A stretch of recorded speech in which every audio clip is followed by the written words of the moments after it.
तर यसै गरिकन एकपटक जीवादाले नेपाल घुमेर 77 जिल्ला गएर यहाँको फरक जात यहाँको हाम्रो भाषा, हाम्रो कल्चर, हाम्रो खानपिन सबै कुरा घुमेर मिहिन ढङ्गले यसै गरिकन यसको बारेमा लेखेर अनि यत्रो देशमा दाइगो रेस्टुरेन्ट होटलको चेनै गरेर देशमा छ होइन अहिले सबै त्यो देशमा त्यही भाषामा गरेर यसलाई अनुवाद गरेर त्यहाँको चाहिँ मानिसहरूलाई त्यो पुस्तक पढाउन लगाइदिन पायो भने त यहाँ आउने पर्यटकहरू त पक्कै पढाउन सकिएला। देश देशावर लेखा जस्तो अर्को पुस्तक जीवा लामिछानेले नेपालको बारेमा लेख्ने तर त्यसलाई जर्मन भाषामा, रसियन भाषामा, मेक्सिकन भाषामा, अरू क्यारिबियनको भाषाहरूमा यसलाई अनुवाद गर्दै त्यहाँ लाँदै अलिअलि 150 अनि फाइन प्रिन्ट छँदैछ। यसलाई लिएर गएर चाहिँ हामी बाहिरतिर किन लिएर नजाने, हाम्रो नेपालको पनि अझै प्रचार हुन्छ। आएको मान्छेलाई यहाँ विनोद दाइका 2-4 ल्याएर राख्नु पनि पाइयो, रमाइलो। यसमा चाहिँ नि मलाई के लाग्छ भनेदेखि तपाईँले भने जस्तै मलाई घुम्ने चाहना चाहिँ छ। नेपालकै पनि धेरै ठाउँहरूमा म अझै पुग्न सकेको छैन। यसपटक म झन्डै 1.5 महिना 1 वर्षपछि आएँ कोभिड-19 कारणले गर्दाखेरि, र यो 1.5 महिनामा म आफ्नो वटा नपुगेको ठाउँहरूमा पुगेँ। र घुम्ने चाहना चाहिँ मलाई तीव्र छ। नेपालको केही म फेरि एउटा के भनेदेखि मैले रहरमा यो फल देखेको र म एउटा व्यावसायिक लेखक पनि होइन। यो सिकारु मलाई लेखनको मेरो लाइनमा म एउटा सिकारु लेखकको रूपमा आफूलाई भन्न चाहन्छु। र नेपालको बारेमा त यहाँ एकदम शुद्ध हस्त लेखकहरूले धेरै कुराहरू लेख्नुभएको छ र उहाँहरूले तपाईँले भने जस्तै उहाँहरूले लेखेका चिजहरूलाई नै बाहिरतिर प्रमोट गर्ने जुन काम हामीले अहिले पनि गरिरहेका छौँ र भोलि आउने दिनहरू पनि गर्न सक्छौँ। र लेख्ने कुराहरू चाहिने यहाँको बारेमा त अरू धेरैजनाले लेख्नुभएको छ। त्यो कुराले पनि अरूलाई गर्नुभएको हुनाले गर्दाखेरि मैले भन्दा पनि सोचेर फर्किनुहुन्छ। यो प्रश्न चाहिने मेरो मात्र नभएर मलाई लाग्छ यहाँ बस्नुहुने दर्शक र विदेशमा म जस्तै बस्ने धेरै चाहिने गैर नेपालीहरूको पनि प्रश्न हुनसक्छ। यसलाई चाहिँ तपाईँले प्रसाइदिनुहुन्छ भन्ने हजुर, म सन् 2000 मा पहिलोपटक जर्मनी गएको, त्यो पनि इस्टर्न जर्मनी। मलाई 2000 कै बेलामा 22-23 वर्षको उमेरको बेलामा विद्यार्थी राजनीतिमा काम गर्दाखेरि युरोपको त्यो भ्रमण गर्ने कुराले मेरो आफ्नो नेपालको बुझाइ, त्यसपछि विश्व कहाँ पुगिसकेछ, हामीहरूको कुन गतिमा गयो भने हामी त्यसलाई पछ्याउन सकौँला भन्ने आफ्नो एउटा दृष्टिकोण निर्माण गर्ने कुराको सन्दर्भ, आफ्नो थप प्रशस्त बनाउने कुराको सन्दर्भमा चाहिँ त्यही भ्रमणले मलाई एउटा गहिरो प्रभाव पार्यो। र त्यस पछाडि तपाईँले भनेको जस्तै दर्जनौँ ठाउँमा जाने आउने क्रम चलि नै रह्यो। म चाहिँ बाहिर जाँदै गर्दाखेरि स्वाभाविक रूपमा यो मलाई चाहिँ यो समृद्धि भन्ने एउटा जुन आइडिया वा कन्सेप्ट छ त्यसमा मेरो आफ्नो केही प्रश्नहरू छन्। बाहिरबाट हेर्दै गर्दा त्यो समृद्धि आवरणमा देखिन्छ, गहिरो गरी खोज्यो भने बल्ल त्यो समुन्नतिको मानकमा देश कहाँ छ भन्ने कुरा, त्यो समृद्धि र समुन्नतिको फरक चस्माले हेर्छु म। त्यो समुन्नतिको त्यो लडाइँमा चाहिँ त्यो देश कहाँ पुगेछ र बुझ्ने प्रयास गर्दाखेरि चाहिँ म फर्केर आउने गर्दाखेरि प्रत्येक पटक चाहिँ म चाहिँ एनर्जी लिएर आउँछु, म चाहिँ गर्न सकिन्छ भन्ने विश्वास लिएर आउँछु। र अघि त्यही भएर मैले तपाईँलाई त्यो सोधेको पनि, म त्यहाँ त्यो राजनेता एउटा व्यक्तिले चमत्कार गर्ने कुरा, एउटा व्यक्तिले आएर त्यसलाई उलटपुलट पार्ने कुरा, एउटा व्यक्तिले डिफरेन्स पार्छ, आई बिलिभ, म त्यसलाई मान्छु होइन, त्यसलाई मैले त्यसलाई इन्कार गर्ने कुरा होइन। तर म चाहिँ त्यो सिस्टमहरू कसरी बनाएछन्, त्यो इन्स्टिट्युसन्सहरू कसरी निर्माण गरेछ, यत्रो लामो समयसम्म यो कसरी टिकेछ, त्यस्तो खालको हाम्रो पोलिसी डिरेक्सन्सहरू हामीले कहाँनिर राइट लेखा होलाौँ, कहाँनिर रङ लेखा होलाौँ भन्ने त्यो सानो कुराहरू म जाँदै गर्दाखेरि, छलफल गर्दै गर्दाखेरि, चाहे त्यो सुनै सहरमा पुग्दै गर्दाखेरि पनि सानो त्यो सहर बनाउने कुरा, त्यो सहरका मानिसहरूको व्यवहारको कुरा, यी सानो कुराहरूबाट त्यसलाई सोध्छु, सिक्ने प्रयास गर्छु। र यहाँ आइसके पछाडि आफ्नो काम गर्ने क्रममा, आफ्नो राजनीतिक एउटा कार्यकर्ताको हिसाबले आफ्नो काम गर्ने कुराको सन्दर्भमा त्यसबाट सिकेको कुरालाई त्यसलाई अभ्यास गर्ने कोसिस गर्छु। मैले फेरि अलिकति त्यही प्रसङ्ग जोड्छु। अझ मैले ल्याउनु खोजेको कुरा चाहिँ तपाईँ यत्रो ठाउँ घुमिसके पछाडि र यही चितवनबाट जानुभएको, तपाईँ आफू यत्रो सङ्घर्ष गरेर तपाईँको कथाहरू पनि पुस्तकमा पढ्न पाइन्छ, नेपालसँग यसरी जोडिनु भएको छ, नेपालभित्रै पनि यहाँ जरा यही छ, यही टेक्नु भएको छ। आउने जाने मैले देखेदेखि नै 20औं वर्षदेखि हाम्रो सङ्गत छ। मैले यहाँको विभिन्न अभियानमा तपाईँ आफै अभियन्ता भएर नेतृत्व भएर काम गरिरहेको देखेको छु, पाएको छु, सँगै काम पनि गरिरहेका छौँ। तपाईँलाई यो नेपाल एज अ नेसन मात्र होइन, as a society, as a community हामीहरूको चाहिँ तपाईँलाई यसमा यो डेथ भइसक्यो, यसमा लाइफ बाँकी छ, हामी अझै पक्रन सक्छौँ, अझै हामी दौडन सक्छौँ यो धेरै गल्यो, थाकिसक्यो। हाम्रो विथ ड्यु रेस्पेक्ट हाम्रो पार्टीको ठुलो नेताहरू जस्तो प्रभावशाली तर ठुलो तर थाकेको जस्तो यो पनि थाकिसक्यो कि अझै दौड्न सक्ने ऊर्जा बाँकिसक्यो। कस्तो लाग्छ तपाईँले यसो हेर्दै गर्दाखेरि नेपाल घुम्नु भएको छ, जानु भएको छ, आउनु भएको छ, दौडिनु भएको छ।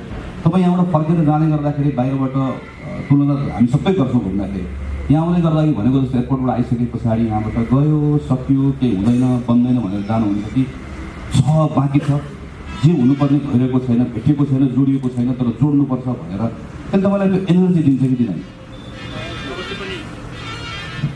अवश्य पनि एनर्जी दिन्छ। म फेरि एउटा सधैँ आशावादी र पोजिटिभ कुराहरूमा विश्वास राख्ने मानिस भएको कारणले गर्दाखेरि सबै थोक बिग्रेको छैन। कोही मानिस पनि अहिले काम गरेको छैन। म त्यहाँ आफै व्यवसायमा संलग्न छु।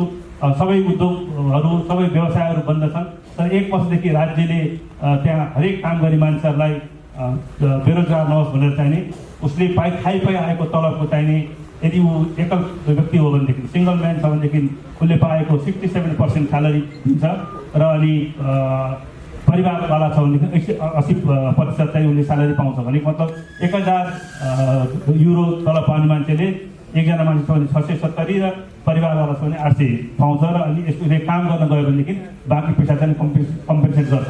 र राज्यलाई के कुराको विश्वास छ भनेदेखि नि आज विपद परेको छ, यो विपद परेको बेलामा चाहिँ नि यहाँको चाहिँ हरेक मानिसलाई यहाँको व्यवसायलाई यहाँको व्यवसाय भन्ने बित्तिकै उनीहरूले निजी र चाहिने सरकारी भनेर हेर्दैन।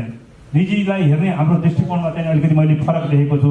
निजी यो प्राइभेट सेक्टर भनेको चाहिँ पुँजी जम्मा गर्ने कमाउने मात्रै हुन् भनेर हामी हेर्छौँ, तर उतातिर चाहिन्छ नि प्राइभेट सेक्टरले नै सबै कुरा धानेको छ विशेष गरेर।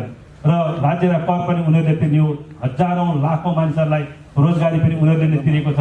र अहिले उनीहरूले यस्तो विपदको बेलामा चाहिँ यी उद्योगहरू यो व्यवसायहरू बचायो भनेदेखि भोलि यसले चाहिने कर तिर्छ, यसले चाहिने राज्यलाई रेभेन्यू जेनेरेट गर्छ भनेर उनीहरू विश्वास गर्छन्।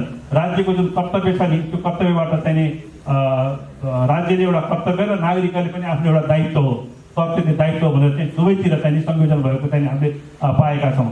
तर हामी चाहिँ सिद्धान्तको मात्रै कुरा गर्छौँ, त्यसलाई व्यवहारमा उतार्नको लागि हो एकै रातमा चाहिँ चेन्जेस ल्याउन सम्भव छैन, केही समय चाहिँ लाग्छ।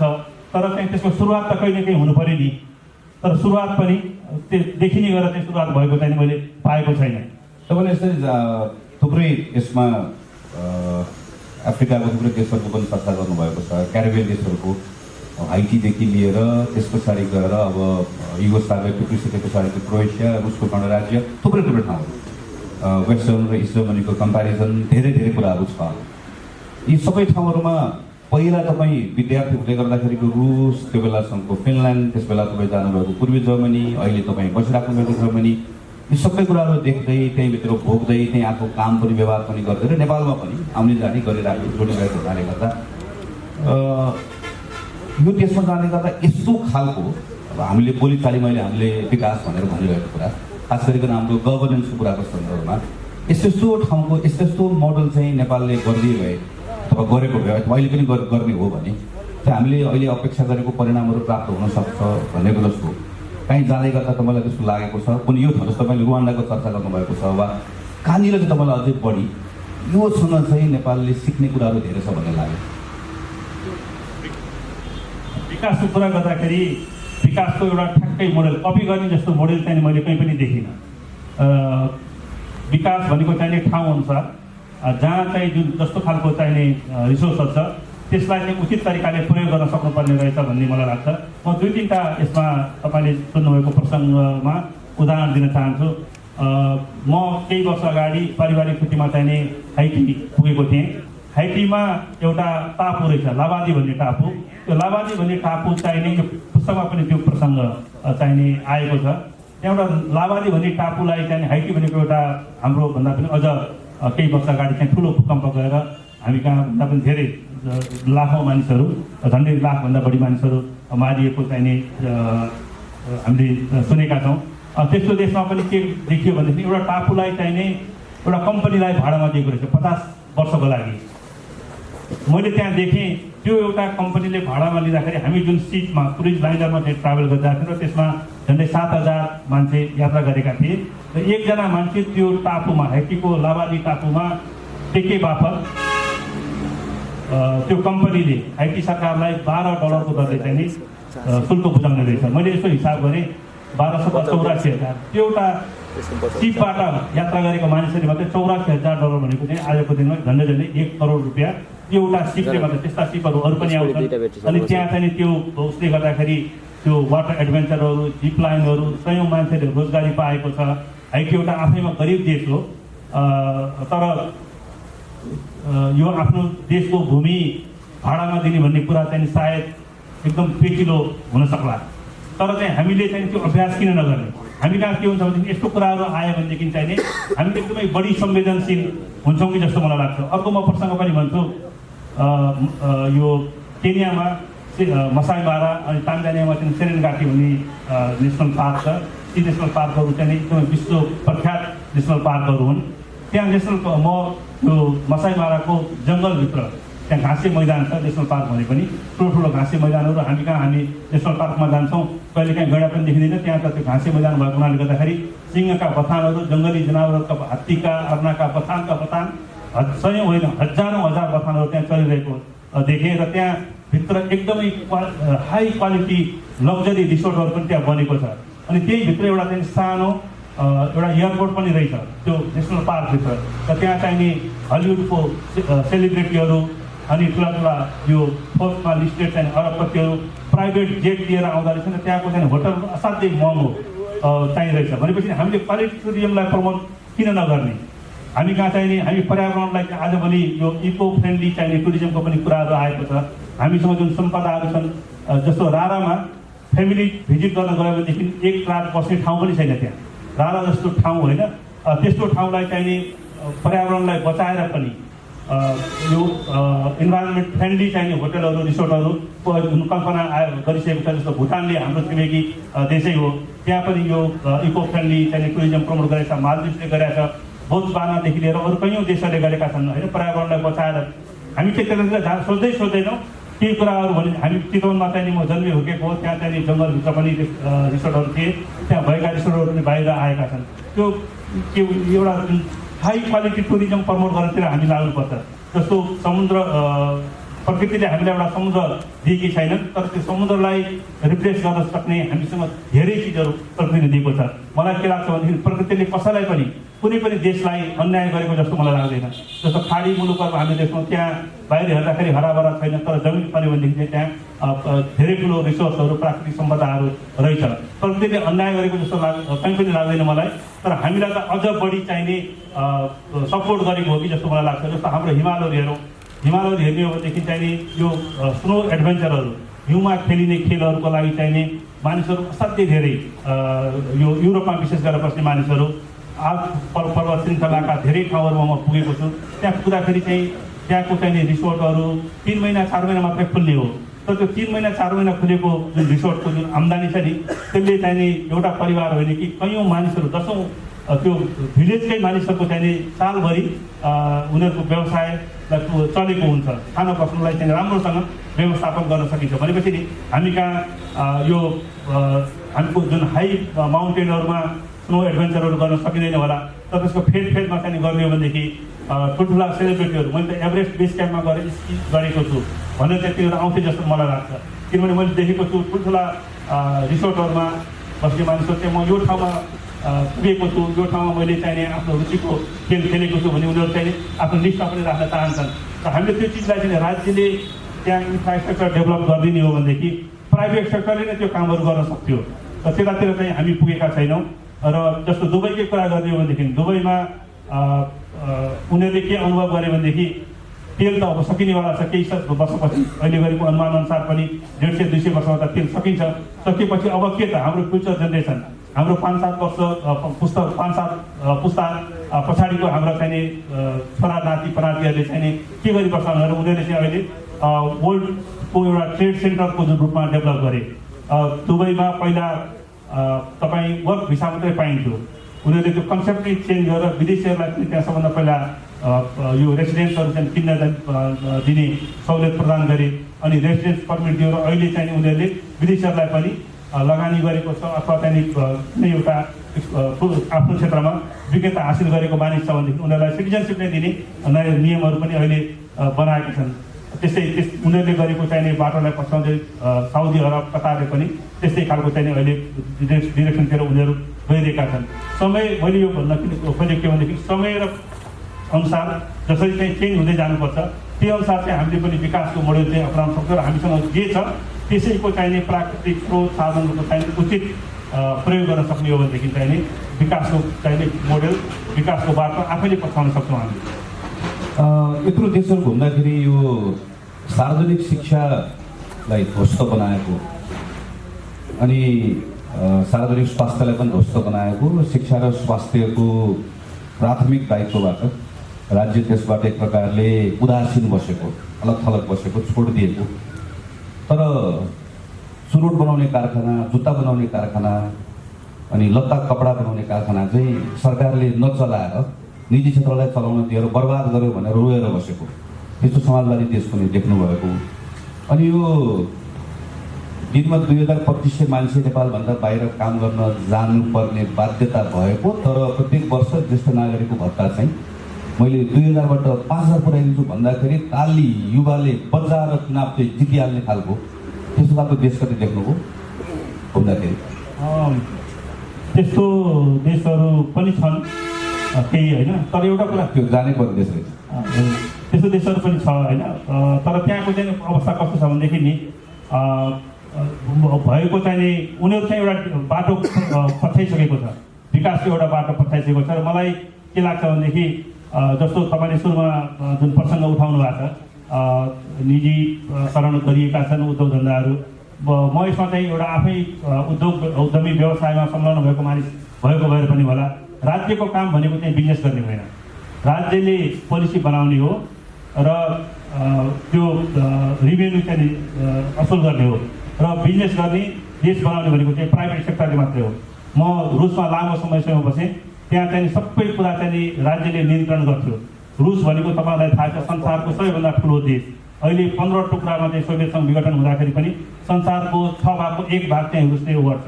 र प्राकृतिक सम्पदाको कुरा गर्ने हो भनेदेखि त्यहाँ के मात्र छैन, तेल ग्यास मिनरल रिसोर्सहरू प्रिसाइज मेटलहरूदेखि लिएर वन जङ्गलदेखि लिएर सारा सम्पदाहरूको धनी देश।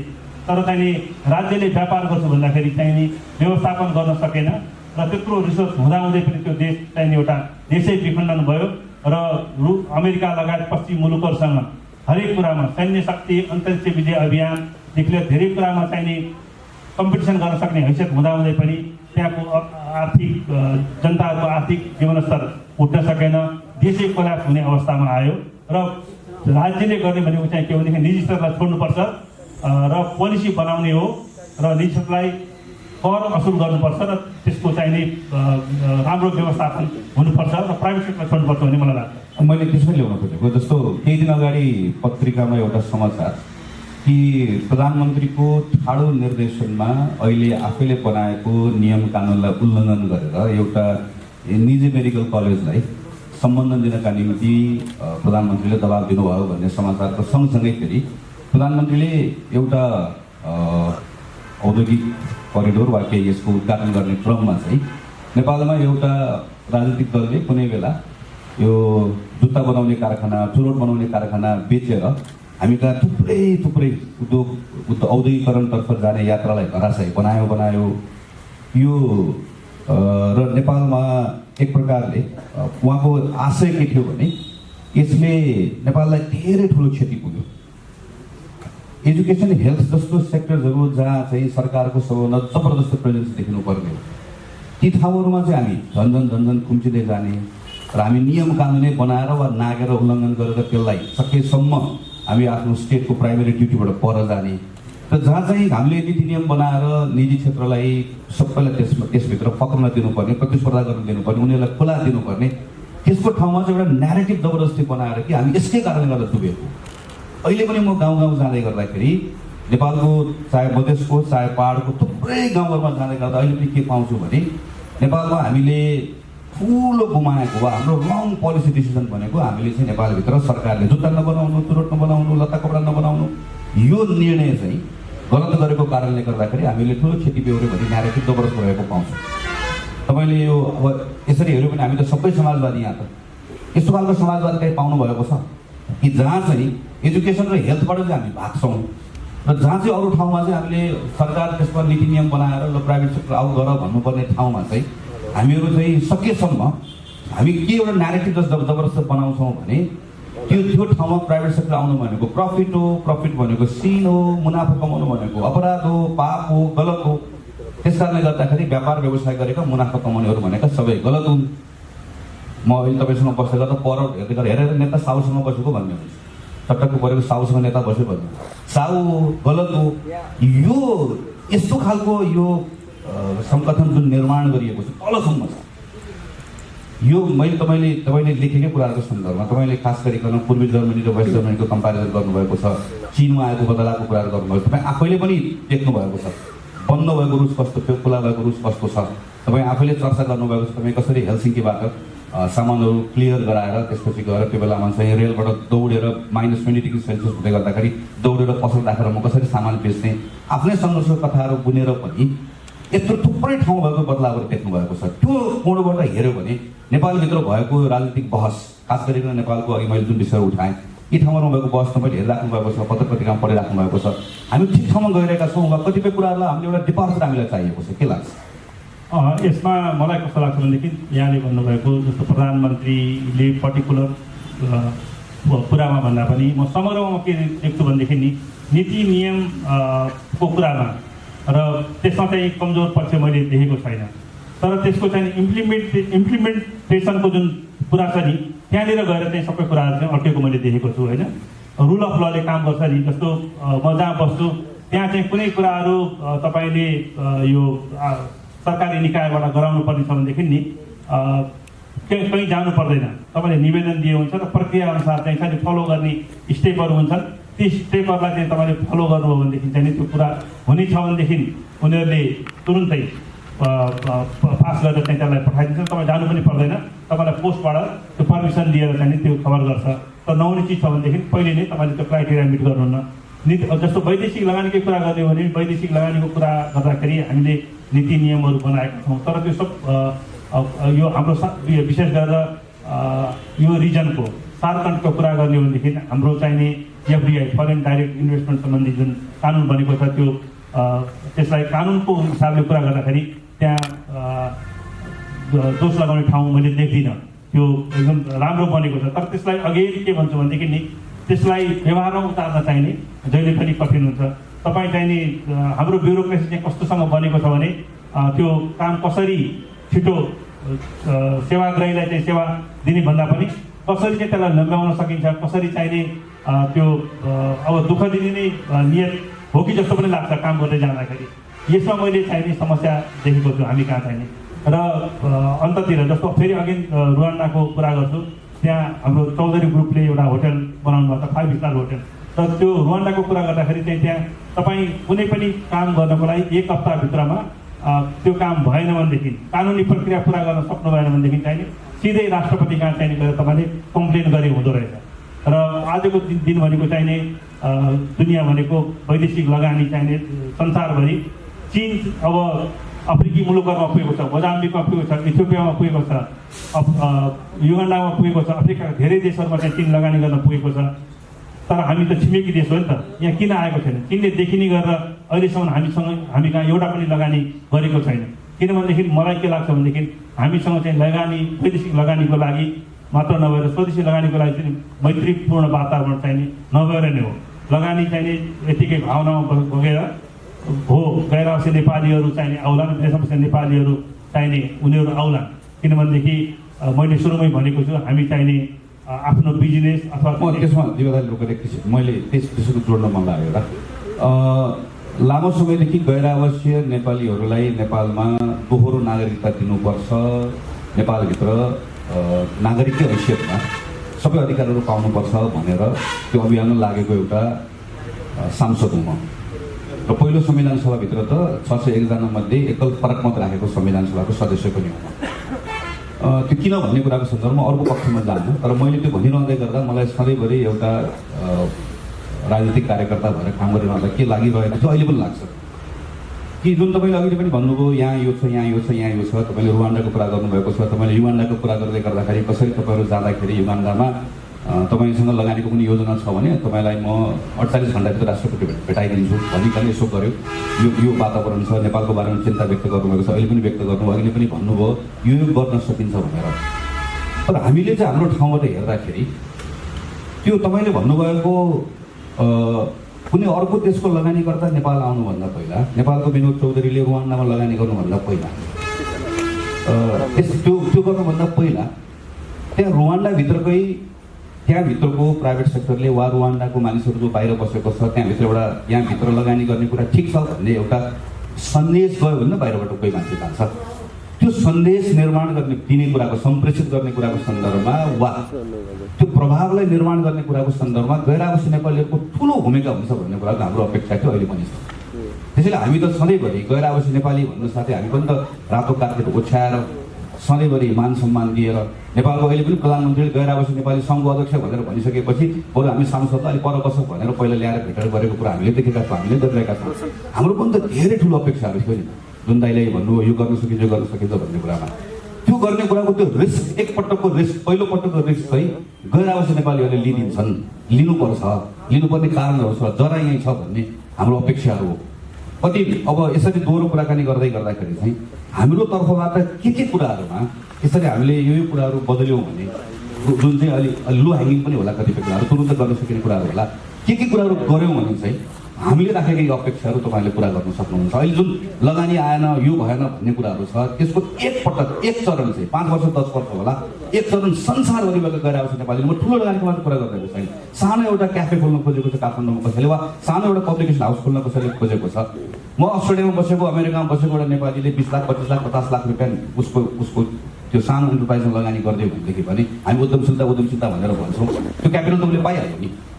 यो कहाँनिर सानो कुराहरू गऱ्यो भने सानो होला ठुलो होला, कहाँनिर अड्किएको छ। हामी तपाईँहरूसँग यत्रो ठुलो अपेक्षा गरिरहेका छौँ, तपाईँहरू गर्न पनि चाहिराख्नु भएको छ, त्यो भोटुटी पनि देखिरहेका छौँ, तर के जोडिएको छैन, कहाँ मिलेको छैन। यसलाई म तपाईँले राख्नुभएको प्रश्नलाई म कसरी जवाब दिन सुरु गर्न चाहन्छु भने एउटा कुरा त के छ भनेदेखि गैर आवासीय नेपालीहरू, मैले सुरुमा नै भनेको थिएँ, यो पछिल्लो 30 वर्षमा चाहिँ विदेशमा एकदमै सङ्घर्ष गरेर स्थापित हुन प्रयास गरिरहेको चाहिँ समुदाय हो र त्यो समुदायबाट धेरै ठुलो अपेक्षा गर्ने बेला भइसकेको छैन। हामीले छिमेकी मुलुकहरू धेरै टाढा नजाउँ, चिनिया डायस्पोरा, पाकिस्तानको डायस्पोरा, भारतको डायस्पोराको जुन गैर आवासीय तिनीहरूको नागरिकहरू छन् नि, उनीहरूको चाहिँ 4-5 पुस्तादेखि ब्रिटिस इन्डियनको कुरा गर्ने भनेदेखि उनीहरू ब्रिटिस शासनकालमा झन्डै 200 वर्ष अगाडि चाहिँ विदेश गएका हुन् र त्यहाँ उनीहरू असाध्यै ठुलो रिसोर्सफुलहरू, एउटै व्यक्ति, एउटै व्यवसायिक घराना आफ्नो पितृ थलोतिर फर्केर चाहिने लगानी होस् अथवा चाहिने परोपकारी काम गर्न चाह्यो भनेदेखि अरबौँको चाहिने लगानी गर्न सक्ने हैसियत बनिसकेको छ। तर हामी चाहिँ विदेशमा भर्खरै खुट्टा टेक्ने प्रयास गरिरहेको समुदाय भएको हुनाले गर्दाखेरि हामीहरूबाट धेरै ठुलो अपेक्षा गर्ने बेला भइसकेको छैन। तर के छ भनेदेखि पछिल्लो समयमा सङ्ख्यात्मक रूपमा मात्र नभएर गुणात्मक रूपमा पनि गैर आवासीय नेपालीहरू संसारमा चाहिने छरिएर रहेका छन्। हिजोको दिनमा म केही वर्ष अगाडि टोकियो पुग्दा, यो 20 वर्ष अगाडिको कुरा हो, त्यहाँ मैले एउटा जापानिजको इन्भिटेसनमा पुगेको थिएँ व्यावसायिक सिलसिलामा। त्यहाँ पुग्दाखेरि नेपालीहरूको टोकियोमा एउटा रेस्टुरेन्ट छ भन्ने मैले थाहा पाएर मैले जापानिजसँग चाहिँ छुट्टी लिएर त्यहाँ त्यो रेस्टुरेन्ट दिनभरि लगाएर खोज्दै गएको थिएँ। तर आज चाहिँ त्यहाँ 4000 भन्दा बढी नेपालीहरू चाहिँ रेस्टुरेन्ट लगाएर बसेका छन्। त्यस्तै गरेर ग्रोसरी पसलहरू खुलेको छ, होटेल व्यवसायमा संलग्न छन्, अरू व्यवसायमा नेपालीहरू चाहिने काम गरिरहेका छन्।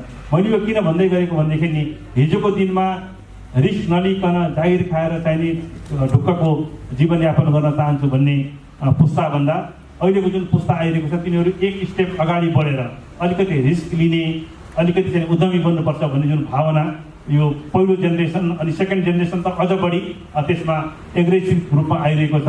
र यो चाहिँ के हो भनेदेखि आजको भन्दा 5 वर्षदेखि 10 वर्ष भित्रमा अघि मैले भने जस्तै साँच्चीकै नेपालमा लगानी होस् अथवा चाहिँ ठुल्ठुला परोपकारी काम गर्न सक्ने हैसियत नेपालीहरूले बनाउन सक्छन्। र तपाईँले राख्नुभएको प्रश्नमा म के भन्न चाहन्छु भनेदेखि गैर आवासीय नेपालीहरूले यसो भइदिएमा लगानी हामी गर्छौँ भनेर कन्डिसन राखेको पनि छैन होला।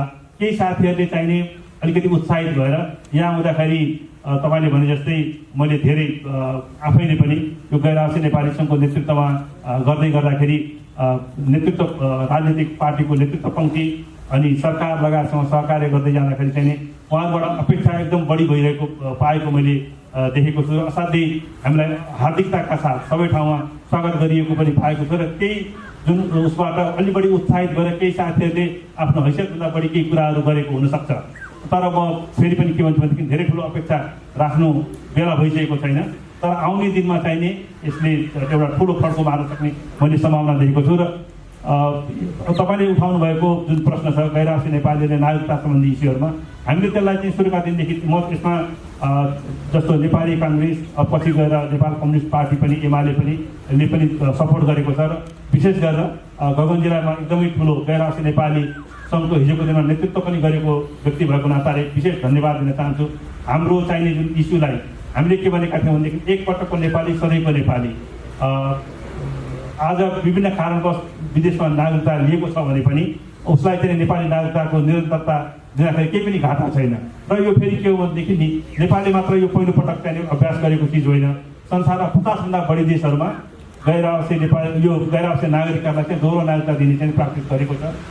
हुन त हामीले भने जस्तो आएको छैन। लिमिटेड अधिकार सहितको गैर आवासीय नेपालीलाई आर्थिक सांस्कृतिक र सामाजिक अधिकार सहितको नागरिकता दिने भनेर अब संविधानमा नै उल्लेख भएर आएको छ। त्यसको लागि तपाईँले जुन पहल गर्नुभएको थियो हाम्रो इस्युलाई चाहिँ सुरुका दिनदेखि नै अनवरत रूपमा सपोर्ट गरेर चाहिँ त्यो एउटा पोजिसनमा हामीले भने जस्तो नभए पनि पार्सियल भए पनि जुन एड्रेस भएर आएको छ संविधानमै उल्लेख भएर आएको छ। हुन त कानुन बन्न अझै पनि बाँकी नै छ। त्यसको लागि म हार्दिक धन्यवाद पनि व्यक्त गर्न चाहन्छु। र आजको दिन हामीले भन्दै आएको थियो भनेदेखि त्यो नागरिकता दियो भनेदेखि भावनात्मक रूपमा पनि हामी नेपालसँग सधैँ जोडिरहन चाहन्छौँ। नोक्सान त केही पनि छैन। र भोलि हाम्रा पुस्ताहरू हामी त मैले भने हामी चाहिँ पहिलो पुस्ता भएको हुनाले गर्दाखेरि हाम्रो जरा गाडिएको छ। तर हाम्रा छोरा नातिहरू बालबच्चाहरू जहाँ जो उतैतिर जन्मे हुर्के बढे पढे उनीहरूलाई पनि यो आफ्नो पितामाताको देशप्रतिको जुन एउटा भावनात्मक सम्बन्ध छ त्यसलाई पनि यसले चाहिँ अटुट रूपमा चाहिँ कायम राख्न सक्छ भन्ने मलाई लाग्छ। मैले यो अघिकै सन्दर्भमा फेरि खालि मात्र जोड्छु। तपाईँको पुस्तकमा हामी ठाउँ मात्र घुम्दैनौँ। प्रायः सबै ठाउँमा घुम्दै गर्दाखेरि गैर आवासीय नेपाली सङ्घको नेतृत्व गरिसक्नु भएको सबै कुरालाई हेरेर तपाईँ जब नेपाल आउनुहुन्छ नेपाल आउने जाने गर्नु पुस्तकमै पनि नेपाल आउने जाने गर्दा हुनुहुन्छ त्यो बिचमा तपाईँले थुप्रै नेपालीहरू पनि भेट्टाउनुहुन्छ। हामीलाई परिचित गराउनुहुन्छ पुस्तक पढ्ने पाठकलाई। कोही ठुलो रेस्टुरेन्ट अन गरेको छ, कसैले त्यहाँ ठुलो कम्पनीहरू सफलतापूर्वक, कोही सरकारको उपल्लो तहमा गएर काम गरेको छ। त्यो सबै नेपालीहरूको सफलता हाम्रो सफलता हो। हामीहरू यहाँबाट त्यो सफलता प्राप्त गरेको नेपालीहरूलाई नेपालको अहिले हाम्रो उन्नतिको जुन प्रयत्न छ त्यो प्रयत्नमा कहीँ कतै लगेर जोड्न सकिन्थ्यो कि जोड्न पाइन्थ्यो कि भन्ने अभिलाषा हामीले पनि राख्छौँ। तपाईँहरूको ठाउँबाट पनि त्यही पुस्तकमा देख्न सकिन्छ। दुईजना नेपाली भेट्दै गर्दा पनि वनभोज गएर हुन्छ कि त्यही मोमो पकाएर खाएको छ, फेरि भात पकाएर खाएको छ। त्यो नेपाली हुने कुराको सानसानो कुरा हेर्दा सानसाना कुराहरू हुन्। तर फर्स्ट जेनेरेसन भएको हुनाले गर्दाखेरि ल त्यसरी यहाँभित्र जरासँग जोडेर बसेको छ। त्यसको लाभ तपाईँहरू यहाँ अझ बढी गर्न चाहनुहुन्छ, हामी अझ बढी लिन चाहन्छौँ। त्यो लाभ लिने कुराहरूमा अझै केही गर्न सकिन्छ कि भन्ने कोणबाट मात्र मैले राखेको हुँ। अब 5 मिनट भनेर भन्नुभएको छ। म दुईवटा प्रश्न राखेर पुग्याउँछु। ए हजुर, म त्यसभन्दा पहिला तपाईँले एउटा सानो राखेर जस्तो यो पुस्तक लेखिसके पछाडि मलाई लागेको देश देशावर लेखेको जस्तै जीवन लामिछानेले किन नेपालको घुमिराख्नु भएको छ। देश देशावर लेखेर हामीलाई दर्जनौँ देश र सहरको परिचय गराइदिनु भएको छ। म त सबैलाई अनुरोध गर्छु यो बाहिरबाट यसो 5-6वटा देशको बारेमा होला भन्ने कुरा राखेर पढ्नुभयो भने तपाईँले अपेक्षा गरेकोभन्दा धेरै बढी कुराहरू पाउनुहुन्छ। टिकट बिना चाहिँ बिजनेस क्लासमा बसेर संसार जीवादाइसहित घुमेर आउनु पाइन्छ यो पुस्तक पढिसके पछाडि। म 2005मा म पहिलोपटक संयुक्त राज्य अमेरिका जाँदै गर्दाखेरि एउटा पार्लिमेन्टेरियनको चाहिँ रिसर्च गर्ने असिस्टेन्ट हुँदो रहेछ। पार्लिमेन्टेरियनले एउटा आफ्नो ठुलो अफिस चलाउँदो रहेछ।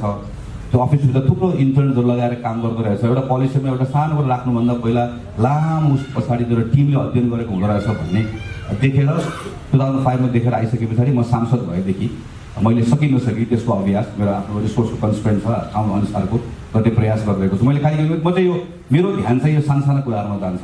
स्मल थिङ्स जसले चाहिँ हामीले के कुराहरू सिकाउन सक्छ भन्ने लाग्छ। यति एउटा कुरा चाहिँ हो सामान्यतया कहिले काहीँ चाहिँ नेता चाहिँ बाहिर घुमेर गइसकेपछि रमाइलो गरेर मात्र आउँछ होला भन्ने कुरा चाहिँ यो हामीले त्यसरी कहिले हामी सोध्छौँ होइन। त्यसरी जेनरलाइज गर्छौँ होला। कतिपय सन्दर्भहरूमा बाहिर गएर आएको कुराहरू त्यहीँ छोडेर आउने कुराहरू पनि होला। तर मलाई आफूलाई के लाग्छ भनेदेखि भने हामी कैयन पटक त्यो र यो तुलना गरेर रोएका छौँ, कैयन पटक छटपटाएका छौँ र त्यही छटपटाएर त्यही कुराले गर्दाखेरि हाम्रो आफ्नो पार्टीभित्र वा पार्टी बाहिरको सकिन्छ भन्ने कुराको त्यो कहीँ न कहीँ त्यो भित्र त्यो विश्वास छ र त्यो विश्वासको कारणले गर्दा त लड्ने एउटा एनर्जी रहेको छ। सकिन्न, सबै कुरा सकिन्छ। त्यसै मैले सोध्दै भनिरहेको हाम्रो वरिपरि केही पनि छैन। एउटा ट्याक्सी ड्राइभर घुम्न आउँदै गर्दाखेरि रुसको जीवा लामेछन् नेपाल आउँदै गर्दा यहाँ त केही पनि छैन भनेर इम्प्रेसनै लिएर जाने हो सक्यो भन्ने मलाई पनि लाग्यो र दाइलाई पनि लाग्यो भनेको दिनबाट त हाम्रो this will be dead city, this will be dead nation, this will be dead community which we are not. हामीहरू होइनौँ, हामीहरूको अझैमा लाइफ बाँकी छ, त्यसलाई बदल्न सकिन्छ। त्यो प्रेरणा लिने कुरा चाहिँ बाहिरको भ्रमणबाट पनि हुन्छ, यो पुस्तकबाट पनि हुन्छ, संवादबाट पनि हुन्छ। निरन्तर प्रेरणा लिएर आफूलाई उत्साहित र जीवित राखिराख्नुपर्छ भन्ने लाग्छ। जीवा दाइले कन्भर्सेसनमा यति धेरै कुराहरू बताइदिनु भयो, एकदमै आभारी छु। म एकपटक फेरि यहाँ उपस्थित हुनुभएको सबैलाई जसलाई यो उहाँको पहिलो पुस्तक र यो पुस्तकमा यसको बारेमा, यो पुस्तकहरूको बारेमा टिप्पणी गर्ने साथीहरूले भन्नुहुन्छ, दुईटैलाई राम्रोसँग पढेको साथीहरूले यसको लेखन, यसको प्रेजेन्टेसन सबै कुराहरू धेरै अझ यसको स्तर धेरै उन्नत भएको छ। यसमा काम गर्नुभएको टिम सबैलाई पनि धेरै धेरै धन्यवाद। खास गरिकन जसरी यो पुस्तकबाट हामीलाई यो देश देशावर गराउनु भएको छ, देशाटन गराउनु भएको छ, आभारी छु। र अर्को पटक चाहिँ नेपालको बारेमा यसै गरिकन गजबसँग नेपाललाई बाहिरको मान्छेलाई चिनाउने गरिकन लेखेको पुस्तक पढ्न पाइन्छ भन्ने कुरा अभिलाषा राख्छु। धन्यवाद, शुभकामना।